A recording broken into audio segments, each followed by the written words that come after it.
J'ai été cardinal avant vous. Vous voici duc avant moi. Vous avez tellement de duchés dans votre famille. Oui, le roi m'a fait duc et père. C'est la morale de l'esclandre de la Saint-Martin. Mais les ducs d'aujourd'hui ne se comporteront pas comme ceux d'hier. Les grands ne seront grands que par nous.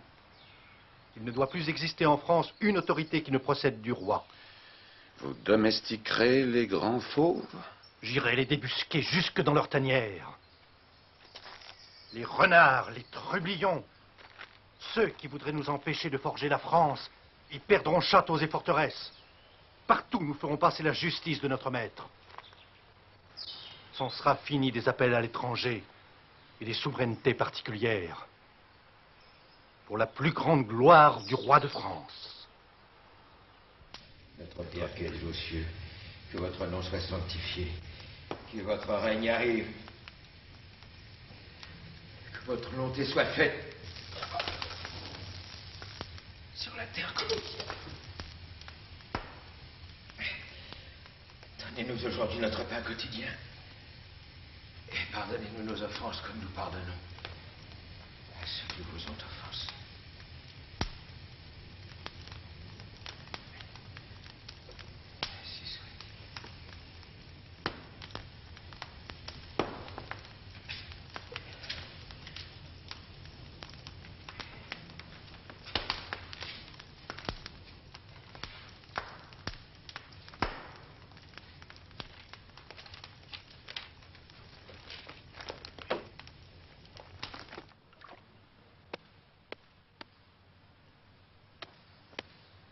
Avec ce qu'on nous prend, on pourrait soigner les gueux, nous donner du pain quand la récolte est mauvaise. Il paraît qu'en Normandie, dans le Limousin, à Bordeaux, il y a même des seigneurs qui aident les pauvres gens à plus payer l'impôt. Eh ben, comment on fait pour plus payer l'impôt? On donne des coups de fourche aux gabelous et à tous les commis. Regarde! Prends garde à quoi?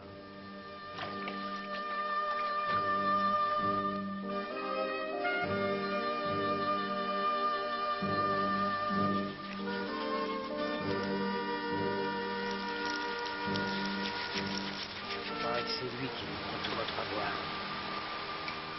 Point l'air d'en profiter, hein. Lui, non, le cardinal, si. Il est mieux que le roi.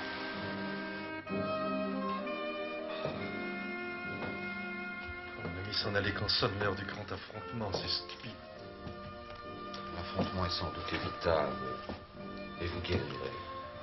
Vous n'êtes pas dans ma tête. Si vous savez combien elle est douloureuse, ces fulgurants éclairs la traversent. Puis ce sont les ténèbres. Vous êtes l'homme de la lumière. Ah, Père Joseph.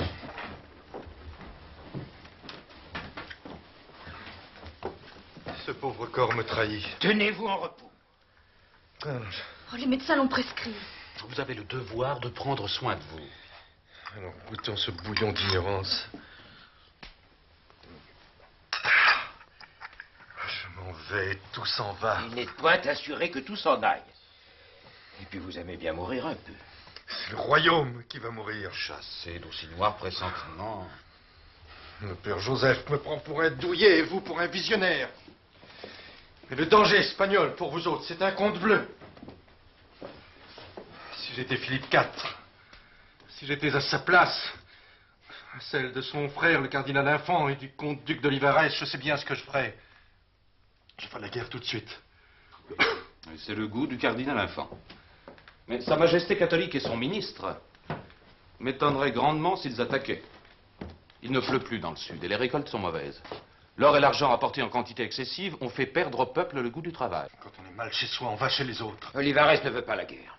Il cherche tout comme vous à mettre de l'ordre dans le royaume. Ce n'est pas ce qu'il veut qui compte, c'est l'état de l'Espagne. Mais cet état est défavorable. Raison de plus. Le temps travaille contre l'Espagne. Sa puissance va diminuant tandis que la nôtre augmente. Son intérêt est d'agir vite. Le nôtre de reculer l'échéance. Comment? Comment? Nous sommes pris dans un étau. Au sud l'Espagne, à l'est l'Empire. Au nord les Pays-Bas espagnols. Si l'Espagne ne veut pas agir tout de suite, elle va faire marcher contre nous les autres possessions habsbourgeoises. N'aie pas de crainte pour les Pays-Bas. L'infante Isabelle est une pacifiste. Alors, c'est des Allemagnes que viendra l'orage.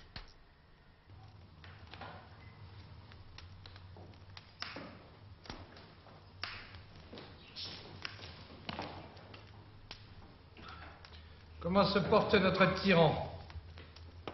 Lequel, sire? Le cardinal. D'autant plus mal qu'il nous arrive de Bruxelles une fâcheuse nouvelle. L'infante Isabelle Claire Eugénie est morte. Qui Philippe IV désigne-t-il pour la remplacer dans le gouvernement des Pays-Bas? On le sait encore.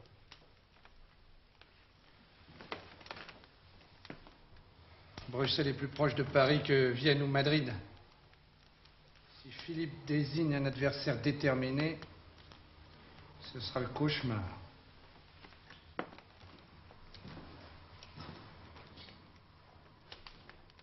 Le cardinal peut venir à passer. Oui, sire. Vous le savez, le pape, sur mes instances, doit vous accorder le chapeau. Jamais, sire. Vous refusez? Je me suis mal fait entendre de votre majesté. Je veux dire que sa sainteté ne me donnera jamais le chapeau. Pourquoi? Elle aime la paix et j'aime enfin. Elle croit que j'aime la guerre. Il vous faut le chapeau. Car si le cardinal s'il arrive malheur au cardinal, vous lui succéderez. Mais s'il en est informé. S'il en est informé? Il me serait insupportable que le cardinal puisse croire à une intrigue. Père Joseph, nous préviendrons monsieur de Richelieu. Mais apprenez qu'il n'existe pas d'intrigue en face de votre roi. Faites-vous une grande différence entre un Français et un Espagnol? Ils parlent presque la même langue. Ils entendent de la même façon la vie et l'honneur. Ils sont catholiques et latins. Nous voulons vivre chez nous. Et pour vivre chez nous, il faut retrouver les limites de l'ancienne Gaule. Peste! Vous voulez donc les Pays-Bas, la Lorraine, la Franche-Comté, la Savoie, le Roussillon et la Cerdagne? Rien moins. Mais seulement à l'heure favorable. Et de préférence par les traités plutôt que par les armes. Père Joseph, des nouvelles de Bruxelles? Non, Madrid n'a point encore procédé au remplacement de l'infante. Heureux répit. L'Empire. Le roi de Suède, Gustave Adolphe, y fait voler les têtes assez consciencieusement. Oh, quelle horreur! L'horreur serait qu'elle volasse en France. Et Gustave Adolphe, en dépit du fanatisme de ses réformés, va s'arrêter. Pourquoi? L'argent. L'argent.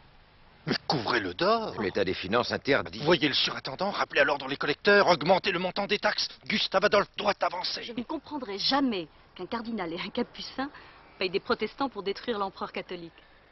Il ne s'agit nullement de le détruire, mais de lui créer assez d'embarras pour l'empêcher de nous attaquer. Ce que fait le roi de Suède n'a pas de prix. Faisons battre les autres. Rien n'est plus précieux que la peau des Français. Même pour le donner à Gustave Adolphe, j'aime mieux leur prendre leur argent que leur sang. Avance-t-il toujours? De plus en plus profondément, Votre Majesté. Qui pourrait encore l'arrêter? Oh, certainement pas le duc de Bavière. Il est par trop l'ami des Français. Et j'avoue ne voir aucun général placé au service de l'Empire qui est... Que vous manque-t-il donc à vous? Le talent, la bravoure ou les deux? Oh, mais ni l'un ni l'autre, sire. Tout simplement l'argent. L'argent que les Français, eux, ne manquent pas de jeter à pleine poignée. Alors qui détient le tout? Qui possède à la fois du talent, de la bravoure et de l'argent? Je ne vois personne. Vous voyez parfaitement au contraire. Je vais le rappeler sur l'instant. Et il fera pièce aux Suédois. C'est le duc de Friedland. Wallenstein. Mon cher Hulot, ce Gustave Adolphe ne doit quand même pas nous faire oublier notre bohème. Comment fonctionnent nos mines de fer? Tout allait bien, d'après nos dernières correspondances. Elles ne paraissent pas bien fraîches. À l'occasion, je compte sur toi pour tâcher d'en savoir plus. Comment votre Altesse songe-t-elle à tout? À croire que vous avez des yeux derrière la tête. Et s'il te plaît, n'oublie pas de t'enquérir des mûriers. C'est une nouvelle et grande richesse pour notre pays.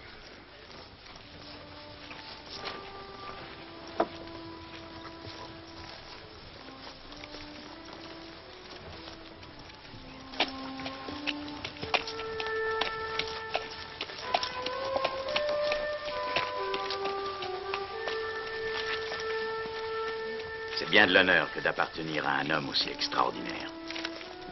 Il s'occupe de ses fiefs avec autant de science et d'à propos qu'il fait la guerre. Bien sûr, puisque ces deux activités lui sont source de profit. Et nous, faisons-nous campagne pour être pauvres? Nous servons l'empereur. Lui aussi. Seulement, vous êtes payé par l'empereur, tandis que son Altesse, le prince de Wallenstein, a reçu la permission de se payer. Et c'est bénéfique pour tout le monde. Et puis d'ailleurs, ont-ils l'air malheureux? Ils sont les mercenaires les mieux soldés de l'Europe. Parce que nul ne sait combattre mieux que lui, j'en conviens fort bien. Mais pourquoi? Pourquoi trouve-t-il le besoin de s'entourer d'astrologues, de sorciers? Pourquoi invoque-t-il sans cesse des forces obscures? Avouez que cela surprend. Vous oubliez qu'il est né en Bohême. Là-bas, on n'aime que le surnaturel. On adore le merveilleux.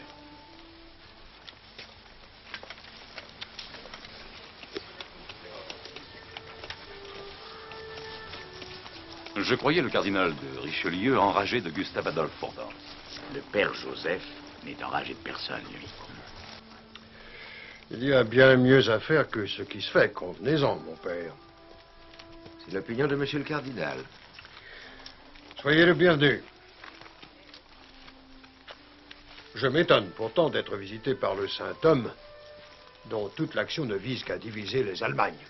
Vous ferez la grâce de penser que je n'exerce aucune action personnelle. Je me permettrai de vous répondre que je n'en crois rien. Le roi Louis XIII et monsieur de Richelieu voudraient des Allemagnes plus libres. Ils souhaiteraient un empereur plus respectueux du droit des princes. Et moi, je suis le lieutenant général de l'empereur. Mais vous êtes prince. Un empire uni, sans recours aux électeurs, une administration unique, une couronne transmise seulement par hérédité. Voilà ce que souhaitent les hommes de bon sens. Oublieriez-vous qu'il y a des catholiques, des luthériens et des calvinistes? Oui, il est avéré maintenant qu'aucun ne pourra jamais l'emporter sur les autres, mon père. Comment les unir sous un même sceptre? Mais par la raison. On ne va tout de même pas s'entre-déchirer pour ou contre l'office en langue vulgaire. Ce serait faire preuve de pauvreté d'esprit. Le roi Louis XIII et son éminence soutiennent que votre Altesse méditait d'autres projets. Comme chaque homme de qualité, je me flatte de toujours méditer différents projets. Nous pourrions unir la chrétienté tout entière pour affronter les Turcs. Je croyais votre Altesse indifférente à la religion. Non, mon père. Détrompez-vous, ce n'est pas la religion qui me laisse indifférent.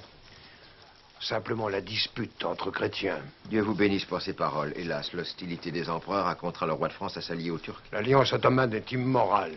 Mais nécessaire à la sécurité du royaume. Pour ma part, je n'admets d'alliance qu'entre chrétiens. C'est justement l'alliance du roi très chrétien que je vous propose. Pour cela, il faudrait posséder les mêmes buts et les mêmes intérêts. Mon maître et le cardinal se soucient des vôtres. Ah, vraiment? Il pense que la couronne de Bohême devrait revenir au plus illustre des Tchèques. La couronne de Bohême. Et dans le même temps, couvre d'or, Gustave Adolphe. Quoi d'incompatible? Si votre Altesse quitte son commandement en Saxe pour devenir roi en Bohême, ce n'est pas à Prague que le Suédois viendra vous chercher querelle. Une nouvelle importante? Oui, monseigneur. Gustave Adolphe marche sur Dresde. Je vous demanderai de m'excuser, mon bon père. Mais pour l'heure, il faut aller tirer l'oreille au plus cher. Ça, pour être cher? Au plus cher et au plus coûteux allié de monsieur le cardinal de Richelieu. Le trésor est vide. Le peuple mécontent. Un peu partout, les collecteurs sont molestés. À force de tendre l'arc, nous risquons de le briser. Monsieur le cardinal, nous sommes tragiquement du même avis. Votre Majesté ne saurait m'en vouloir de ne lui rien dissimuler. Votre roi lui-même est aujourd'hui gueux comme un rat. Les officiers civils et militaires sont au-delà de l'impatience. Leur loyalisme devient douteux. Plus que douteux. Certains feraient d'excellents sujets de Sa Majesté catholique ou de l'empereur. Et c'est avec ces gens-là qu'il faudrait soutenir la guerre. Si nous cessons d'entretenir Gustave Adolphe, les impériaux libérés de ce côté-là se jetteront sur nous. Mais si nous continuons à soutenir le roi de Suède, nous décuplerons la colère de nos sujets. C'est vrai. Mais votre Majesté peut encore assurer l'ordre chez elle, alors que ses armées ne tiendraient pas devant l'invasion. Il lui faut le temps de les discipliner, de les renforcer, de les reforger. Ce sera long. Très long. Alors, La cause est entendue. Payons. Payons encore et toujours Gustave Adolphe. On a vaincu. Les astrologues m'avaient trompé. Votre Altesse n'est pas vaincue. Les troupes ont évacué le champ de bataille dans un ordre parfait. Dans toutes les langues du monde, évacuer le champ de bataille signifie avoir perdu la partie. Mais pas du tout. Les Suédois ne sont pas en meilleur état que nous. Alors, voyons, vous savez parfaitement qu'ils continuent à occuper le terrain. Votre Altesse est victorieuse. Tu te fous de moi.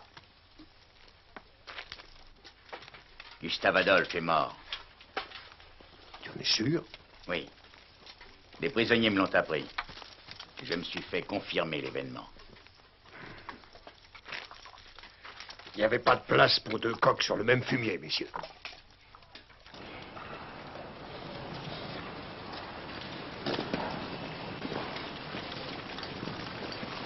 N'allez pas vous mettre martel en tête pour mes équipages. Je n'en aurais guère besoin pour l'instant, il n'est point temps d'admirer Bruxelles. Mon frère, le roi d'Espagne, m'interdit d'engager la bataille contre les Français. Soit, mais j'ai le droit d'attaquer leurs alliés, n'est-ce pas? Le temps de rameuter le gros de nos bandes castillanes et brabançonnes, et puis je pourrais les réunir aux armées de l'empereur. Et alors, nous nous empresserons d'en finir avec les Suédois. On va découvrir que les cardinaux de France ne sont pas les seuls à connaître l'art de la guerre. il faut prendre le cardinal Infant de vitesse. Aucune force au monde ne peut l'empêcher d'opérer sa jonction avec Wallenstein. Si. Bernard de Saxe-Weimar, ce protestant nous donnera autant de soucis que Gustave Adolphe. C'est un poison, en face duquel il convient de doser le contrepoison. Laissez la Saxe-Weimar qui n'y peut rien. Un seul homme peut empêcher la jonction, c'est Wallenstein lui-même. Il est gourmand. Pas d'argent, lui, il en regorge. À la vérité, il convoite un trône. Il veut la couronne de Bohême. Signifiez-lui à votre manière que le roi n'objecterait rien contre cette élévation. Promettez les provinces baltes aux Suédois et la Bohème à Wallenstein. Pour être plus naturel, c'est retirer entre toute cause de friction. L'empereur va finir par se fâcher. Ce qui présente une moindre importance s'il se fâche, sans les canons de Wallenstein. Ah, je le trouve très changé. Changé?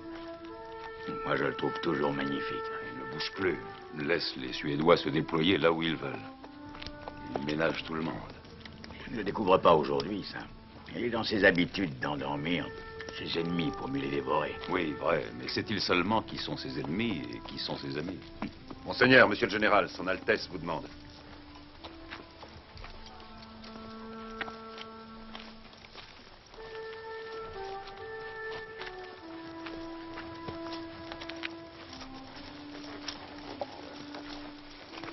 Avez-vous vu qui vient de sortir? Oui. L'envoyé du cardinal de Richelieu.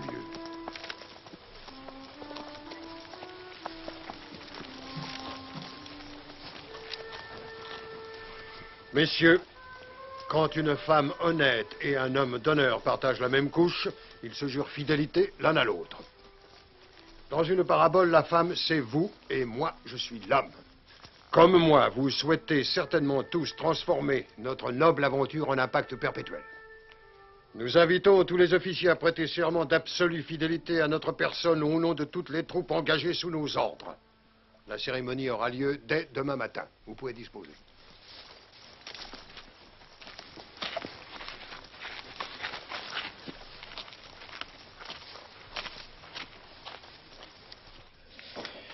Lorsque Wallenstein sera roi de Bohême, il laissera en paix les Suédois. Les Bavarois pourront toujours les contenir. Et l'empereur sera contraint de laisser faire. Croyez-vous que Wallenstein ira jusqu'à proposer à notre bon roi Louis XIII le trône impérial?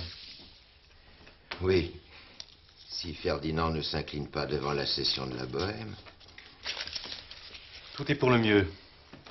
L'Espagne et les Pays-Bas n'oseront bouger. L'avenir de la France passe par Wallenstein.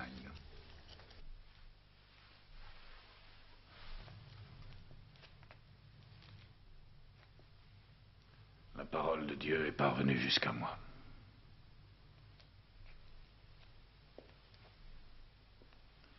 L'inertie tellement surprenante et insolite de Wallenstein dénote la déloyauté. Voici une lettre de commandement général pour M. de Gallas. Il l'exhibera quand cela lui semblera utile. Et il fera prendre le traître mort ou vif. Mais, sire, s'il venait à tenter de passer aux Suédois. Aux Suédois? Il est en liaison avec eux, comme il peut l'être avec les agents de Richelieu. Il faudra vous en emparer. Mort ou vif.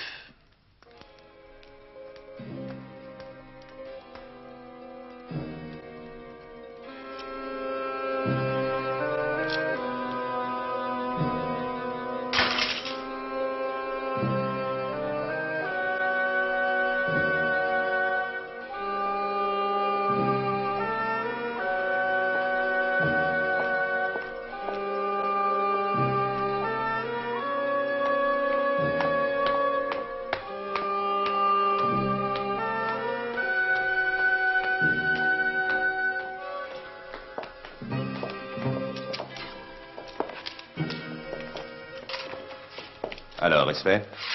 Son Altesse Albert de Wallenstein, duc de Friedland et prince de l'Empire, ne se relèvera plus. Bien, Devereux. Voilà, messieurs. Chacun de nous recevra une chaîne d'or.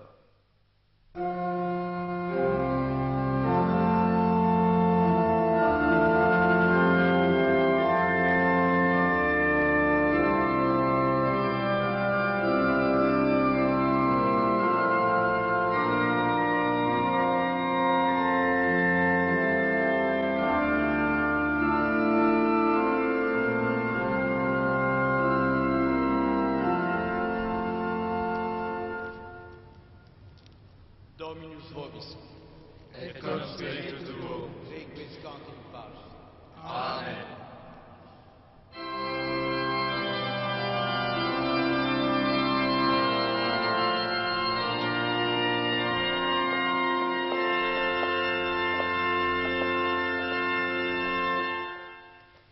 Il reste encore 999 messes à célébrer pour l'âme de M. de Wallenstein. L'affaire fut délicate? Non, sire. Pour passer aux Suédois, il devait obligatoirement faire étape à la citadelle des guerres. Nous sommes parvenus à le devancer, nous avons préparé un banquet, ses officiers l'ont accepté. Wallenstein, recrue de fatigue, a demandé un lit. Votre Majesté impériale connaît la suite. Plus de Gustave Adolphe, plus de Wallenstein. Et par la même occasion, plus de coq sur le fumier. Pardonnez mon pessimisme. Le fumier demeure et Saxe-Weimar est bien dessus. Qu'à cela ne tienne. C'est à vous de leur déloger. Triste fin pour Monsieur de Wallenstein. Juste sort pour tout serviteur qui veut dépasser son maître. Que tout traître à son souverain connaisse le même destin. Le roi pourrait se dispenser de déclarer librement ses pensées. Vous ne le changerez pas. Je dois me faire petit. Les souverains inclinent à faire couper les têtes qui les dépassent. Alors chacun piétine celui que la fortune abandonne. Concini, Bouquincan, et maintenant Wallenstein. Malheur aux favoris. Malheur aux hommes d'exception. On les mange, on les poignarde, on les tue à coups de pertuisane. C'est vous abaisser que de vous comparer à ces gens-là. Des gens qui, tout comme moi, étaient exposés aux caprices du prince. Pour Wallenstein n'allait pas parler d'un caprice du prince. Savez-vous ce qu'il a perdu? Son refus trop visible pour affronter les Suédois de se réunir au cardinal Infant.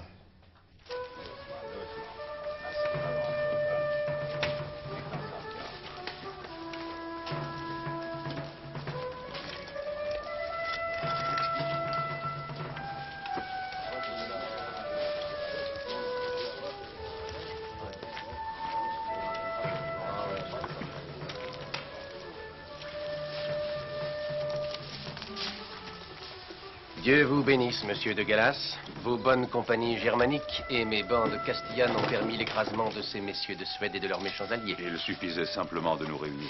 Comment se nomme cette localité? Nordlingen, monseigneur. L'orgueil suédois paraît donc définitivement brisé. Et celui de mon beau-frère, le pauvre Louis XIII, avec. Son cardinal veut l'hégémonie française sur toutes les puissances d'Europe. Seule l'union de tous les sujets de notre maison arrête son entreprise.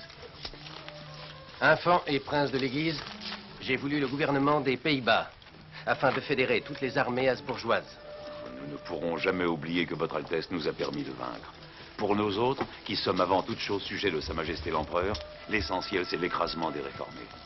Dorénavant, il ne leur reste plus qu'à implorer la paix auprès de Sa Majesté l'Empereur, mon maître.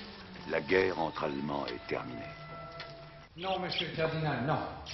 Si rien n'est irréparable, et surtout pas l'affaire de Nordlingen. Tant d'efforts pour rien. Je ne puis plus conduire les affaires aux côtés de votre majesté. Nous avons gagné des années de paix, trouvé un peu d'argent, mis de l'ordre dans nos armées. Nous vous devons ce répit.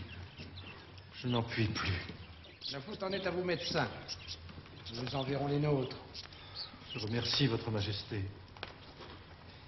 Tant de gens ne comprennent rien à mon effort, haïssent mon entreprise.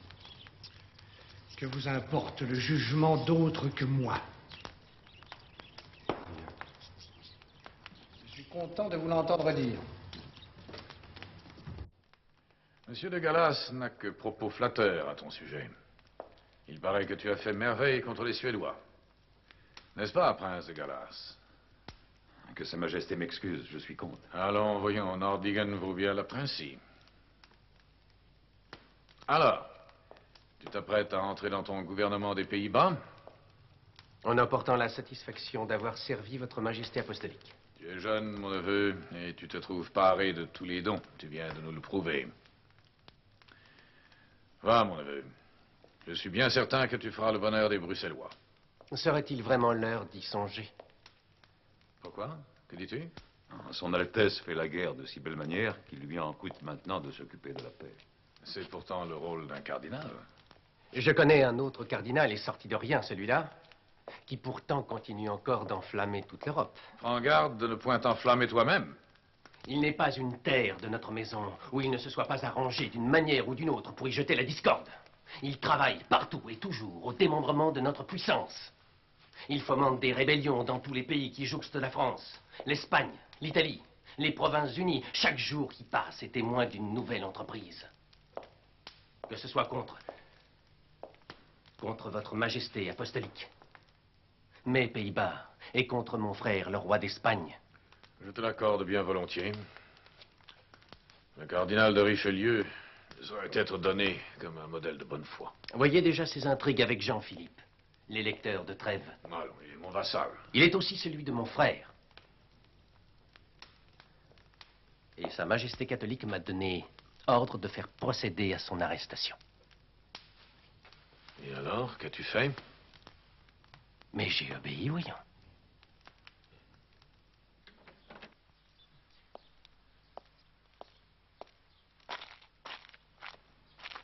Monsieur Gratiolet, un héros d'armes de France doit se montrer poli en toutes circonstances, même la plus grave du règne. Lorsque vous parviendrez à Bruxelles, ne manquez point de respecter toutes les formes chevaleresques.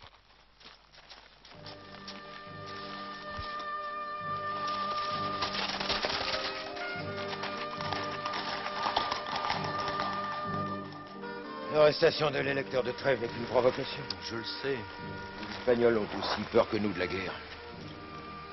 Ils veulent que la responsabilité du massacre pèse sur la France. Je le sais. Vous le savez pourtant. Et pourtant, Père Joseph, laisser arrêter impunément un client de la France détourné de nous, tous les autres, c'était la fin de notre prestige. Et partant de notre influence.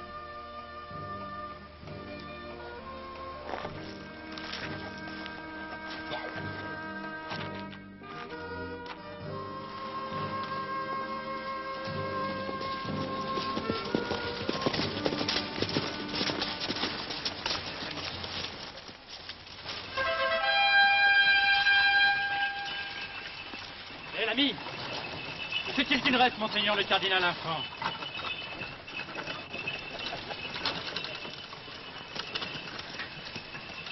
Le cardinal Infant, où est-ce? Ça serait peut-être pas honnête de vous répondre, mon officier. Savez-vous, hein? Elisavit, Mon officier? fais-ta vif, le cardinal Infant se serait par là. Redonne la chamade. Bien, mon officier.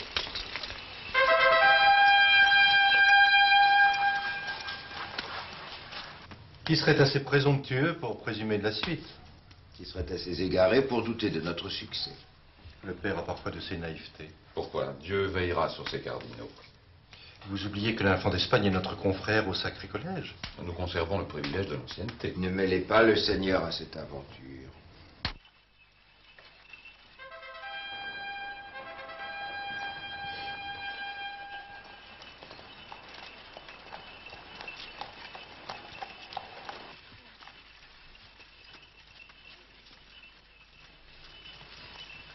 Décidément, je vois que ces braves Français n'ont point perdu la manière.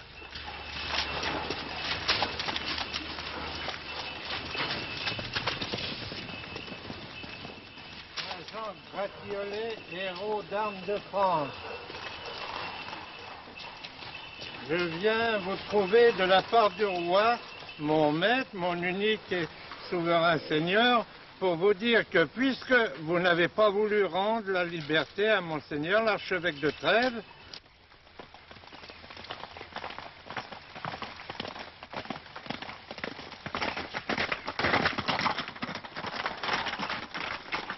Il faut être en règle, Elisavit. Monseigneur le cardinal Infant n'a pas voulu prendre connaissance de notre message. Il importe de lui notifier officiellement. Mais où ça? Sur le poteau frontière.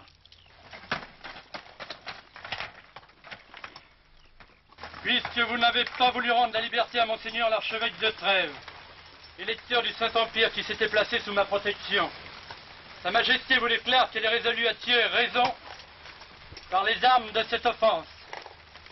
Elisavit, redonne un chemin.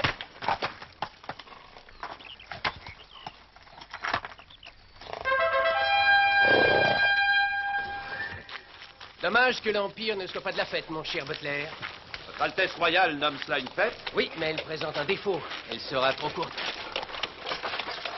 On dit assez volontiers que les Français sont plutôt coriaces. Ils le furent dans le passé. Ils le seraient encore. Si, comme nous autres, ils aimaient leur roi et estimaient leur ministre. Mais ils éprouvent une profonde lassitude envers Louis XIII, qui ne sait que faire des beignets avec ses écuyers, ou encore persécuter ma sœur, la reine Anne. Et nous savons qu'ils haïssent Monsieur de Richelieu. Oui, mais ils aiment la France. Pourquoi la défendraient-ils lorsqu'elle est si mal gouvernée? Quand nous nous présenterons, ils vont nous accueillir en libérateurs. Et si Dieu le veut, j'irai plus vite que le coche de Bruxelles à Paris. Viens! Tâchez d'entrer dans la danse avant la fin du bal.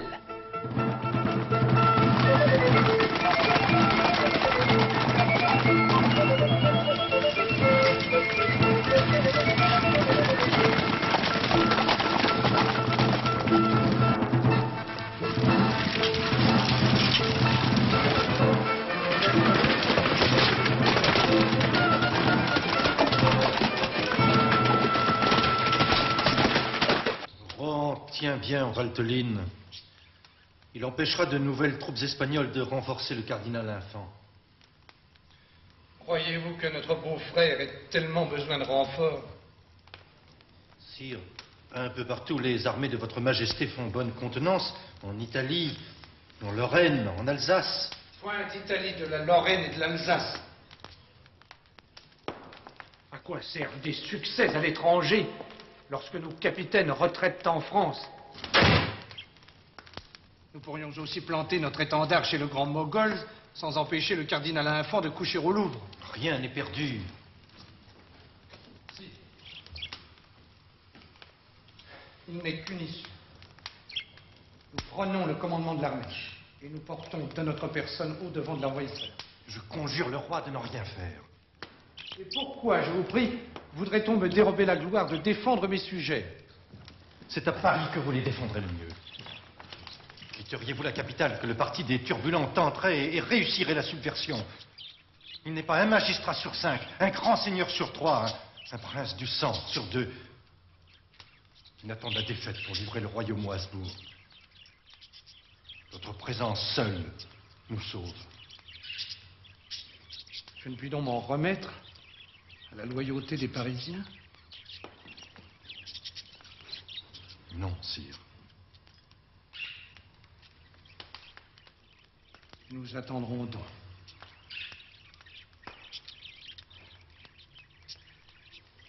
Il faut porter notre attention à tous les détails. Voyons la position de chacune de nos armées et rameutons les troupes intervenues en Franche-Comté. Monsieur de Gallas, je vous confie l'honneur des armées de l'Empire. J'espère me montrer digne de la confiance de mon maître, du plus noble et du plus juste des maîtres. Juste, oui, je veux l'être, monsieur de Gallas. Or, c'est la cause de la justice que vous allez défendre. Apprenez que les Français ont passé la frontière de la Franche-Comté. C'est une possession espagnole? Non. C'est une terre pour laquelle le pauvre roi d'Espagne se reconnaît au nombre de mes vassaux. Que Dieu vous accompagne.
Cette bonne ville de Corbie n'aura pas tenu longtemps.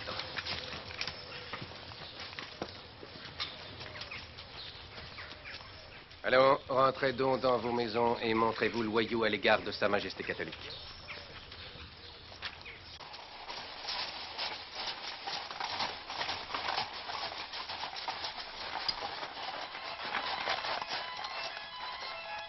Il n'y a point de nation si peu propre à la guerre que la nôtre. Perdez l'habitude de dire le contraire de ce que vous pensez.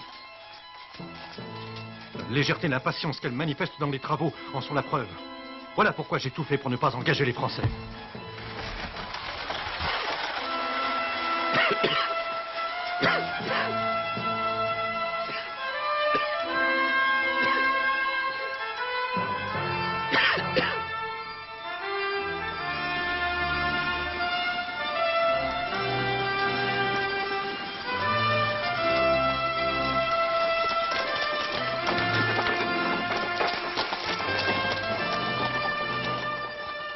C'est l'ambition qui va perdre cet homme-là. Et nous autres avec. Mais tout ça, c'est sa faute. Paraît que les Espagnols sont à Compiègne. Faudra point 2 semaines pour qu'ils soient ici. Paris est intenable. Il nous faut nous retrancher au sud de la Loire. Est-ce un remède à la situation? Sire, nous disposons de peu de moyens pour faire face.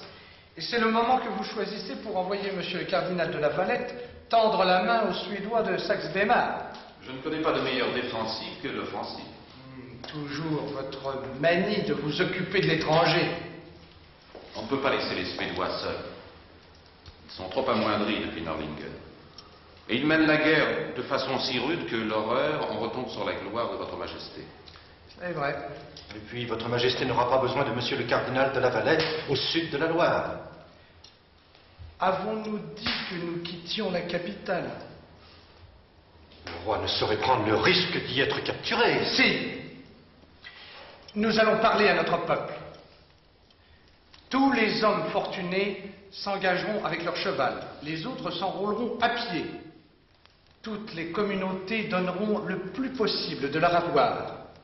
Le clergé ordonnera des prières publiques. Nous vouons notre royaume à la Vierge Marie. Et elle nous sauvera. Monsieur le maréchal de la Force, Sire. à vous l'honneur de recueillir les engagements. Tu saurais porter une pique?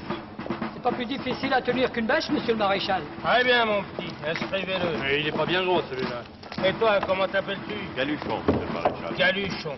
Tu es marié? Oui. Tu as des enfants? 13. 13 enfants? Nom de Dieu. Ben, tu travailleras au rempart, alors. Inscrivez-le. Au suivant. Alors, toi aussi, tu veux en découdre? Oui, monsieur. Je veux aller à la guerre avec vous. On m'appelle monsieur le maréchal. Oui, monsieur le maréchal. Tiens, c'est bien, voici un écu. Grand merci. Grand merci, monsieur le maréchal. Je la boirai à votre santé, à celle du roi et à la victoire. Mais pas une seule gorgée pour le cardinal. Peux-tu bien te taire, toi? Non, monsieur l'officier, car c'est bien lui qui nous a mis là. On est digne d'envie quand en perdant la force, on perd aussi la vie. Il a raison, monsieur Corneille. J'avais remis de l'ordre en ce royaume, assagi les réformés, affermi nos établissements d'au-delà des mers. Nous parvenions lentement à nous assurer la Lorraine et l'Alsace. Nos arts commençaient à balancer ceux de l'Espagne. Et à lire nos poètes, je ressentais l'impression que nous entrions nous aussi dans un siècle d'or. Nos ennemis sont venus tout rompre. Les éclaireurs du cardinal Infant sont aux portes de Pontoise. Le cardinal Infant se coupe dangereusement de ses bases. Monsieur de Gallas ne peut s'emparer de la Bourgogne tant qu'il n'aura pas enlevé Saint-Jean-de-Laune, clé de la Saône. En se réunissant aux Suédois de Saxe-Weimar, le cardinal de la Valette doit inquiéter l'ennemi au fin fond des Allemagnes. Les Espagnols peuvent bien s'amuser depuis Bruxelles, mais sont incapables de passer les Pyrénées. La boutique doit tenir. Nous n'avons pas voulu cette guerre, elle s'est imposée à nous. Depuis Henri IV, que dis-je, depuis Henri II, nous ne nous sommes pas mesurés aux armes étrangères, parce que nous n'en possédions pas les moyens. Et moi, Armand Duplessis, trop souvent conseillé par vous, Père Joseph, j'ai fait une politique au-dessus de nos moyens. Tenez-vous pour rien le sursaut de ce peuple. Quel sursaut! Les grands, sans cesse abattus mais toujours renaissants, souhaitent la victoire des Habsbourg. La jeune reine correspond avec le cardinal Infant. C'est son frère. Une reine de France n'a plus ni frère ni sœur. Paris se met en défense. Paris acclame le roi. Le roi? Pas moi. On a jeté des pierres dans mes fenêtres. Et on en jettera encore, et de plus en plus, si vous continuez de faire la bête. Faire la bête? Père Joseph, vous ne connaissez pas les Français. Ils vous acceptent tant que vous les menez au succès. Dès l'instant que les affaires vont mal, ils ne s'interrogent pas sur leurs propres responsabilités. Ils cherchent le bouc émissaire et ils le trouvent. Nos ennemis le savent bien. Voyez leurs proclamations. Elles sont fort bénignes à l'égard du roi. Il n'est qu'un responsable, le cardinal de Richelieu.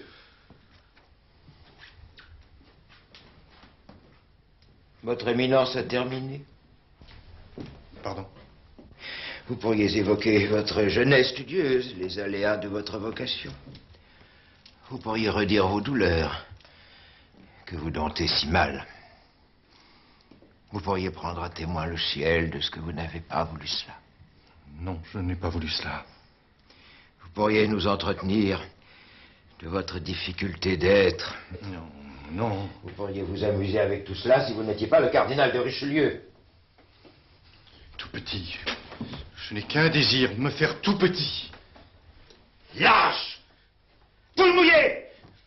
Poule mouillée! Vous allez redevenir celui que vous n'auriez jamais dû cesser d'être.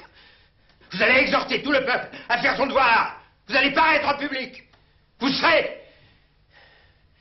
Vous êtes déjà l'âme du royaume.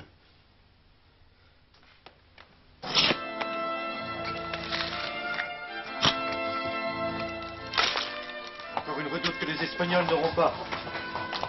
Excusez-moi, mes amis, d'autres tâches m'attendent.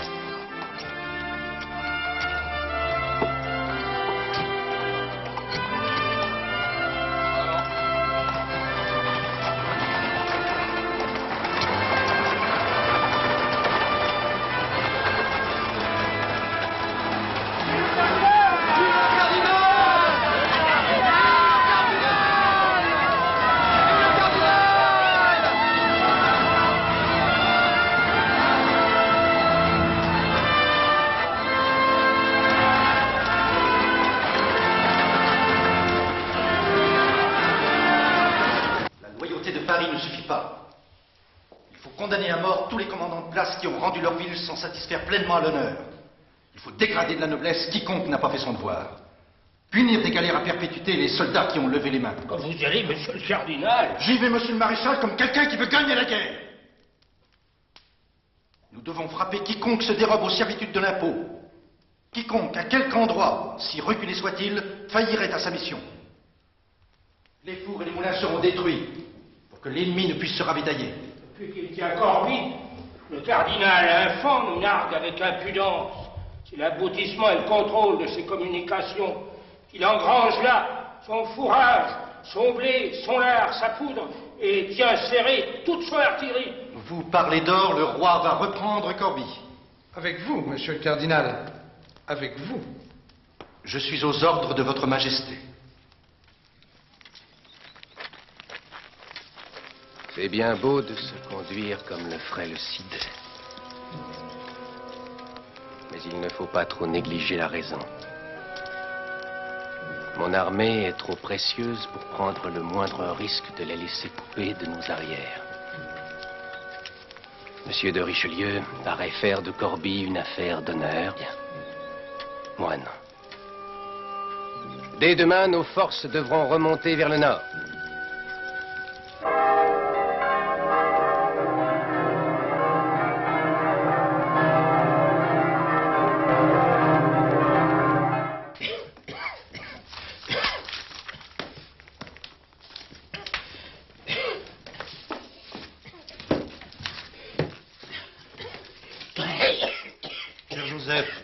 N'oubliez pas ce qu'ont dit les gens de la faculté. Vous devez respecter leurs prescriptions. Les médecins des corps ignorent le soin des âmes.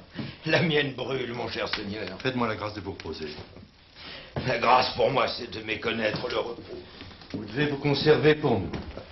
Que je me repose. Le cardinal de la Valette et le Suédois Saxe-Weimar opèrent maintenant en Alsace. Je dois les conseiller. Vos conseils sont irremplaçables. Mais je vous... Il faut emporter la place de Brissac. Que Brissac tombe et les Espagnols seront définitivement coupés des impériaux. C'est la clé de la campagne. Ça, j'en conviens. Brissac. Brissac. Vos oraisons valent votre action. Reposez-vous et priez.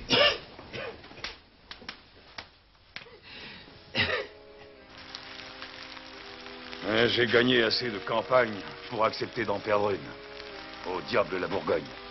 Non, en réalité, ce qui me surprend, c'est l'acharnement des Français. Il y a des lustres qu'on me rabat les oreilles de leur côté fantasque et indiscipliné. J'avoue, ils m'ont étonné. Je serais tout de même curieux de connaître les motifs de cette évolution. Peut-être est-ce parce qu'ils sont ployés sous la volonté d'un seul? Je ne sais si cela en est la raison, mais c'est ce qui nous a toujours manqué à nous autres des Allemagnes. Non seulement nous n'acceptons jamais l'autorité, mais encore nous sommes toujours particulièrement sensibles aux intrigues que l'on mène chez nous. Cela fait 15 ans que M. Joseph entretenait le feu de la guerre civile. Dieu l'a puni.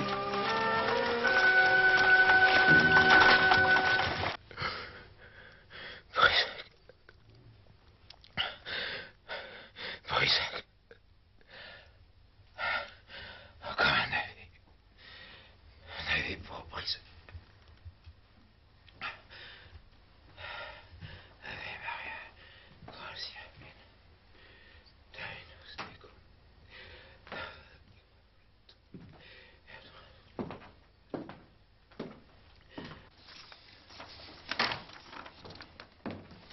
Est-il mieux? Il parle sans arrêt d'une ville qui est je sais pas trop où.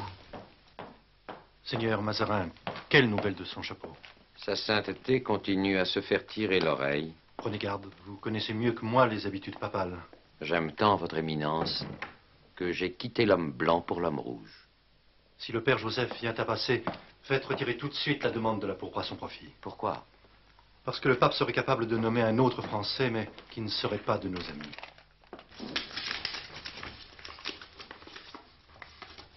Ami indéfectible, frère de toujours. Monsieur le cardinal de la Valette vient de remporter un nouveau succès en Alsace. Passez-moi les observations de l'Académie. Un peu vif pour Monsieur Corneille, mais il faut que tout le monde se soumette au verdict de notre nouvelle institution. Pas de nouvelles de Brissac? Non, monseigneur. Brissac. Brissac, je donnerai mon chapeau et ma couronne ducale pour Brissac. Alors, il ne parle plus.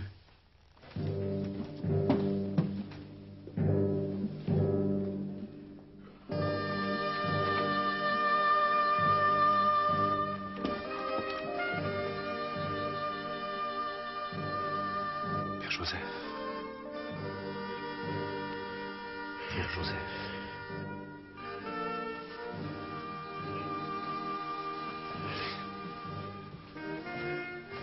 Père Joseph. Brissac est prise.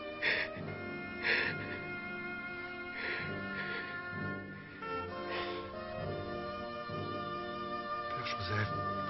Père Joseph. Vous viviez de croisade. Et vous nous avez aidés dans la guerre qui s'impose entre nations catholiques. Père Joseph, vous ne vous brûlerez plus au fer ardent pour l'expiation de péchés que vous n'aviez pas commis.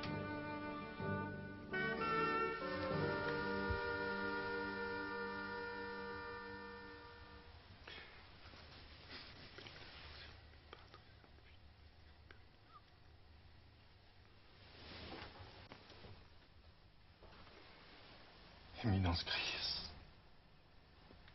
vous méritiez tellement d'être rouge.